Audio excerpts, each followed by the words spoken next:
In SolidWorks, you can create limit mates like limit distance and limit angle that are analogous to the joint axis settings that you define in mechanism connections in Creo Parametric. Here I have an assembly. In a previous video, I added some concentric and coincident mates in order to locate some of the components here. And now I want to get this cylindrical component to translate within this other cylindrical component within a given range. And so that is going to be a limit distance mate. Before I start doing this, I'm going to make it easier to pick stuff later on by hiding one of the components. And so to start out adding our mates, I will click on the mate command in the ribbon. And I'm going to start out with a standard mate. I need this component, that cylindrical surface, able to move within that one, and I will pick those two. And I end up getting a concentric mate. That is good for the first one, so I will hit the check mark.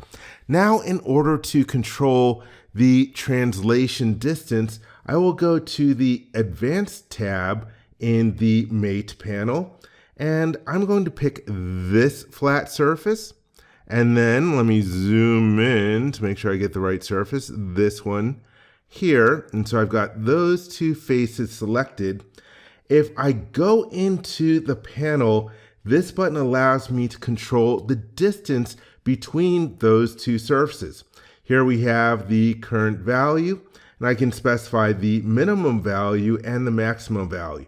I'm going to specify the minimum value to be 10 millimeters, so I'll enter that value.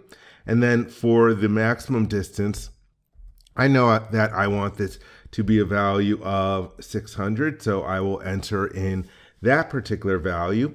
You have some other different controls, like you can flip the dimension definition. Also, you can control the mate alignment so that instead of the surfaces pointing in the same direction, they will be pointing to each other. But everything else in here is good for this one. To complete this mate, I can hold down the right mouse button in order to get to the OK button. And that's all that I'm going to do for this set of mates. Let me hit the check mark. I'm going to make that last component in the tree visible again. And to test the motion, I can click and drag. You can see it move within here. And even though I'm moving my mouse all the way over here, because of the minimum value, it is not allowing it to translate anymore. Let's go in the opposite direction. I'm going to zoom out so I can see how far I can go. And I have my mouse all the way over here, but it's hitting the max limit. And so that way we are able to control the translation distance with that limit distance mate.